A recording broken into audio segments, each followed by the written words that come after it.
अब इस क्वेश्चन में कह रहा है फाइंड 4 होल 1/2% ऑफ 3600। हमें 4 होल 1/2% निकालना है 3600 का। तो कैसे निकालेंगे? देखिए 4 होल 1/2% ऑफ 3600 निकालना है। तो अब सबसे पहले हम इसको मिक्स फ्रैक्शन को फ्रैक्शन में चेंज करेंगे। तो 2 4 ज़ा 8 प्लस 1 इज 9। तो 9/2% ऑफ 3600। अब देखिए ये परसेंट है, तो परसेंट का साइन जब हटाते हैं तो डिवाइड करते हैं 100 से इंटू 3600, राइट। अब 100 के नीचे कुछ नहीं है तो 1 लगा दिया। क्यों 1 लगा दिया? क्योंकि ये अब हमारी A की वैल्यू हो गई, ये B की वैल्यू हो गई, ये C की वैल्यू हो गई और ये D की वैल्यू हो गई। तो जब भी A/B/C/D की फॉर्म में होता है तो हम इसको कैसे लिखते हैं? A/B इंटू D/C की फॉर्म में लिखते हैं। वही करेंगे। A/B मतलब 9/2 इंटू D/C, D मतलब 1 और C मतलब 100 into 3600 as it is. Equal to sign लगाना मत भूलिएगा, मैं भूल गई थी, राइट। अब हमारा जो कैंसिल होता है वो कैंसिल कर देंगे। 2 0 से 2 0 कैंसिल हुई। 2 1 ज़ा 2, 2 1 ज़ा 2, 2 8 ज़ा 16। तो 18 9 ज़ा कितना आ गया? 162। तो हमें पता चल गया 4 होल 1/2% ऑफ 3600 कितना आता है। That is 162 is the answer. Let's do next question now. अब इस क्वेश्चन में कह रहा है इफ 16% ऑफ अ नंबर, अगर 16% किसी नंबर का 72 है तो हमें वो नंबर निकालना है। तो हमें नंबर नहीं पता है तो हम लेट कर लेते हैं। जो चीज़ पता नहीं होती उसको लेट कर लेते हैं। Let the number be X. X है वो नंबर। अब जैसे जैसे कह रहा है वैसे वैसे करते चले जाएंगे। क्या? अब देखिए वो क्वेश्चन में कह रहा है 16% ऑफ अ नंबर। 16% ऑफ का मतलब अभी अभी मैंने बताया मल्टीप्लाई नंबर। नंबर हमने x माना था, is 72।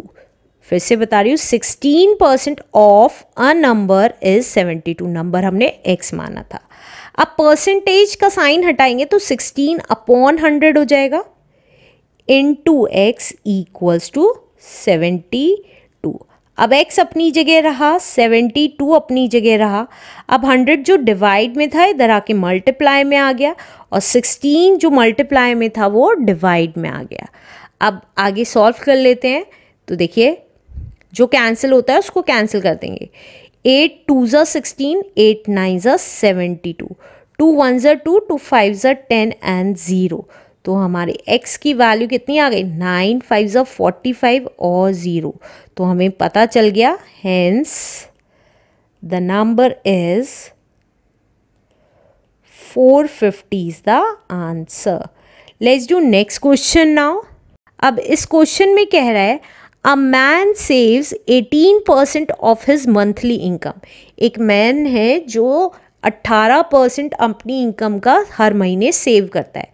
If he save 3780 rupees per month, अगर वो हर महीने 3780 रुपीज़ पर मंथ सेव करता है, what is his monthly income? तो उसकी मंथली इनकम कितनी होगी? अब हमें मंथली इनकम नहीं पता है तो जो नहीं पता है उसको लेट कर लेते हैं। Let the monthly income be monthly income be X. X है मंथली इनकम। अब जैसे जैसे कह रहा है वैसे वैसे करते चले जाएंगे। अ मैन सेविंग की बात कर रहा है 18% ऑफ हिज मंथली इनकम।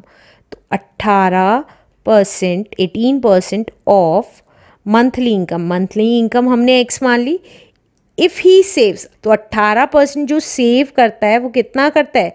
3780। फिर से बता रही हूँ 18% मंथली इनकम का सेव करता है। दैट इज़ जो कितनी बैठती है मंथली इनकम का 18% 3780 बैठती है। तो यही किया है।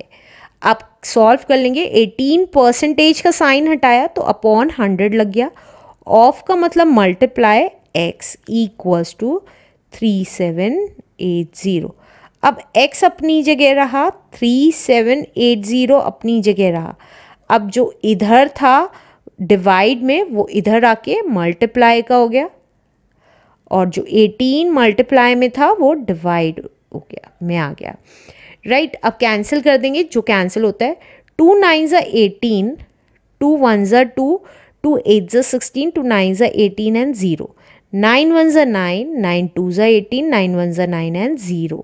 तो x कितना आ गया हमारा, x आ गया 210 इंटू 100, दैट मीन्स 21000। तो हमारी मंथली इनकम कितनी हो गई, hence the monthly income is 21,000 rupees is the answer. Let's do next question now.